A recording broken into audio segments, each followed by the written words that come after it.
نماز انسان کو کیا پہنچاتی ہے؟ ایک سادہ سا جواب جو عرض کیا تھا سطحی دین کا، ظاہری دین کا، ظاہر بینی کا نتیجہ ہے وہ یہ کہ ثواب ہوگا، آپ کو بہشت ملے گی، بہشت میں پھل ملیں گے، آم ملیں گے، انگور ملیں گے، حوریں ملیں گی. اور حوریں بھی اس طرح سے تصویر کشی کی ہے کہ جس میں خواتین کا کوئی حصہ نہیں ہے نا؟ سنا ہے کبھی حوروں کی جو تصویر بنائی جاتی ہے اس میں تو خواتین کا کوئی حصہ نہیں ہے، جبکہ عمل میں دین میں برابر کی شریک ہیں. دین سارا ان کے لیے بھی ہے، مردوں کے لیے بھی ہے، ان کے لیے بھی ہے، لیکن نتیجہ مردوں کے لیے ہے، حوریں انہیں ملیں گی. عورتوں کا کیا قصور ہے اس میں؟ پھر انہیں کیا ضرورت ہے دین پر عمل کرنے کی؟ اگر رزلٹ سارا مرد لے جائیں گے. اور حور کا تصور کیا پیش کیا ہے، خوفناک، شرمناک تصور حوروں کا پیش کیا ہے کہ یہاں پر زمین پہ تقوی اختیار کرو تاکہ ادھر تمہیں شہوت کی چھٹی دی جائے، شہوت رانی. یہ کیا دین ہوا؟ یہ کیا مقصد ہے انسان؟ یعنی مقصد انسان یہ ہے کہ یہاں پر اس کو دیندار بنایا جائے تاکہ آخرت میں تمام بے دینی کے کام کرے. دنیا میں اگر کوئی یہ دو کام شروع کر دے، دن رات کھاتا رہے اور شہوت رانی کرتا رہے، کیا دنیا اس کو اچھا انسان کہتی ہے؟ سب سے برا انسان زمین پہ تو یہی برا انسان ہے جس کا کھانے کے علاوہ، ہوس رانی کے علاوہ کوئی کام ہی نہیں ہے. اگر یہ دنیا میں برا ہے تو یہ بہشت میں کیسے اچھا ہو گیا؟ یہ وہاں جا کر اس کو توشہ یہ دیا جا رہا ہے کہ تم جتنا کھا سکتے ہو کھاؤ، جتنی ہوس رانی کر سکتے ہو کرو. اشارہ کیا تھا کل، راز بتا دیا تھا کہ یہ قرآن کے متشابہات ہیں. یعنی قرآن کریم میں جو ثواب کا ذکر ہے بہشت میں، وہ دراصل انسان کے اعمال کا تجسم ہے، عورت ہو یا مرد. من عمل منکم صالحا من ذکر او انثی، تم میں سے جو بھی عمل صالح کرے وہ عورت ہو یا مرد ہو، یکساں نتیجہ دونوں کے لیے، چونکہ دونوں کے اعمال مجسم ہوں گے، دونوں کے اعمال نتیجہ بن کر آئیں گے.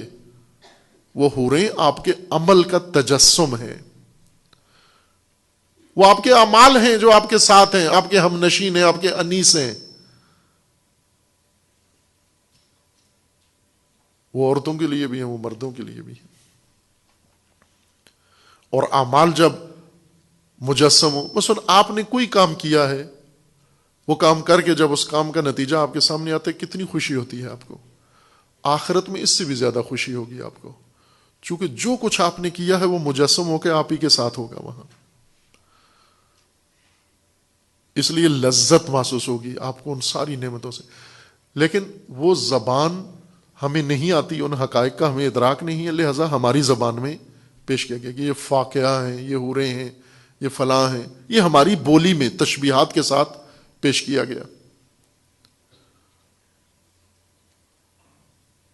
نماز میں مقصد فقط ثواب نہیں ہے، پھل اور حوریں نہیں ہیں.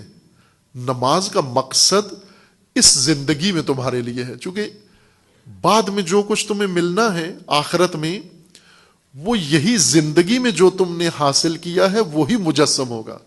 اضافی کوئی چیز نہیں ملے گی وہاں سے، باہر سے لا کر، دکان سے لا کر، مارکیٹ سے لا کر کچھ نہیں دیا جائے گا تمہیں. جو کچھ تمہارے اندر ہے وہی باہر روشن کر دیا جائے گا، جو کچھ تمہارے اندر ہے. چونکہ جو کچھ باہر سے انسان کو ملے وہ انسان کا حق نہیں ہے، وہ انسان کے لیے کوئی اہمیت نہیں رکھتی. وہ چیز جو باہر سے انسان کو ملے، جو اندر سے، انسان کے اندر سے باہر آئے، وہ دولت ہے انسان کے لیے.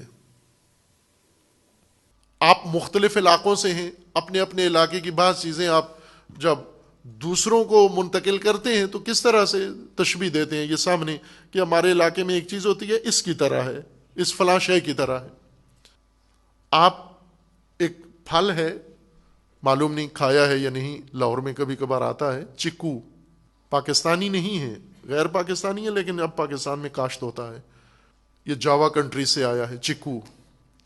خوب چیکو ایک طالب علم بتا رہے تھے کہ یہ پاکستان سے انہوں نے چیکو خریدا اور لے کے ایران جا رہے تھے. بارڈر پہ انہوں نے چیک کر لیا, ایران میں نہیں ہوتا چیکو. انہوں نے چیک کیا تو وہ نرم شکل میں, تو انہوں نے کہا کہ یہ تم ابلے ہوئے آلو کیوں لے کر آئے ہو ادھر؟ اول آلو کیوں لائے ہو اپنے ملک سے, دوسرا ابلے ہوا آلو, چونکہ وہ نرم تھا وہ.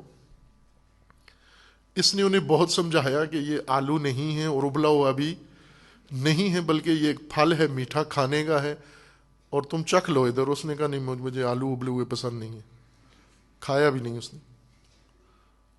آپ میں سے جنہوں نے کھایا ہے انہیں تو پتا ہے کہ یہ کیا چیز ہے, لیکن جنہوں نے نہیں کھایا, اگر انہیں ہم سمجھانا چاہیں گے چیکو کیا ہوتا ہے, کیسے سمجھائیں گے؟ آلو کی طرح ہوتا ہے. اسی کو کہتے ہیں متشابہ, شبیہ کے ساتھ, تشبیہ کے ساتھ بات سمجھانا. چونکہ کچھ چیزیں ہماری دیکھی بھالی ہیں. آلو دیکھا بھالا ہے, چیکو ان دیکھا ہے, چونکہ اس سرزمین کا نہیں ہے.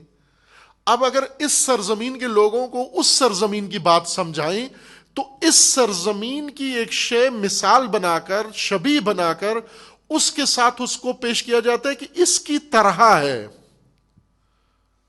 اب توجہ فرمائیں, بہشت آخرت وہ سرزمین ہے, دنیا یہ سرزمین ہے. ہم اس دنیا کے رہنے والے ہیں جہاں آلو ہوتا ہے. ایک اور سرزمین ہے جہاں چیکو ہوتا ہے, اور ان آلو کے سرزمین پہ رہنے والوں کو چیکو سمجھانا ہے آلو سے تشبیہ دے کر. انہوں نے سمجھا آلو ہی ہے, آلو ہی ملے گا بہشت میں. شبیہ ہے, تشبیہ دی گئی ہے. کیوں؟ اس لیے کہ آپ کی مانوس چیز کے ساتھ اس کو بتایا گیا تاکہ سمجھ میں آئے آپ کو. اور جب متشابہات, شباہتیں, شبیہیں جب پیش کی جائیں تو نہ سمجھ لیں کہ وہی. مثلا ابھی ڈرامہ پیش کیا جاتا ہے, ایک شبیہ بنائی جاتی ہے ڈرامے کے اندر. مختلف ڈرامے ہیں, مذہبی ڈرامہ ہو, آپ نے دیکھی ہیں مذہبی فلمیں, ان کے اندر ایک شبیہ بنائی گئی. مثلا جو مذہبی ڈرامہ تھا مریم مقدس, ایک فلم بنی تھی جس کے اندر ایک خاتون نے, ایک بچی نے مریم مقدس کا کردار ادا کیا. تو کیا عیسائی سارے اس بچی کو مریم مان لیں؟ ابھی انہیں پتا ہے کہ یہ شباہت ہے, یہ تشبیہ ہے, یہ متشابہ ہے. اس فلم میں ہمیں ایک کریکٹر پاکیزہ نورانی دکھایا گیا ہے ہمارے زمانے کے موجودہ ایک شخصیت کے ذریعے. اس نے ایکٹ کیا ہے, وہ اس کے روپ میں وہ دکھایا جا رہا ہے.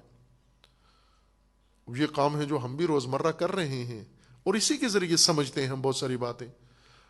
کئی چیزیں ہیں جو چائنا کے اندر ہیں, پاکستان میں نہیں ہیں, آپ کو لوگ سمجھا دیتے ہیں آ کر تشبیہات کے ذریعے. تعلیم کے دوران استاد بچوں کو بہت ساری مثالیں دے کر تشبیہات کے ذریعے سے بہت ساری باتیں تعلیم دے دیتا ہے. قرآن کے اندر بھی اللہ تعالیٰ نے یہی اسلوب استعمال کیا ہے کہ تشبیہ دے کر, مثالیں دے کر بہت ساری حقیقتیں جو ہم نہیں جانتے وہ ہمیں بتا دی ہیں.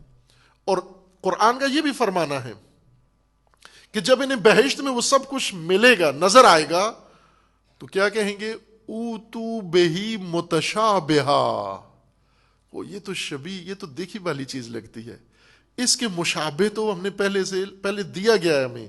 اس کے مشابہ یعنی وہ مشابہات ہیں, تشبیہات ہیں. حقائق کچھ اور ہیں, حقائق اخروی ہیں. بہشت اخروی ہے, دنیاوی نہیں ہے. آخرت میں شہوت نہیں ہے, نہ پیٹ کی شہوت ہے نہ دوسری شہوت ہے. وہاں تو یہ سب کچھ نہیں ہے, یہ دنیا کا سب کچھ نظام ہے. شہوتیں دنیا میں ہیں, آخرت پاکیزہ ہے. آخرت میں تو یہ سب کچھ نہیں ہے, اخروی ہے, ہر چیز اخروی ہے, ہر چیز نورانی ہے, ہر چیز غیر مادی ہے, ہر چیز غیر جسمانی ہے. متشابہات کی زبان سے آپ کو دین سمجھایا گیا ہے.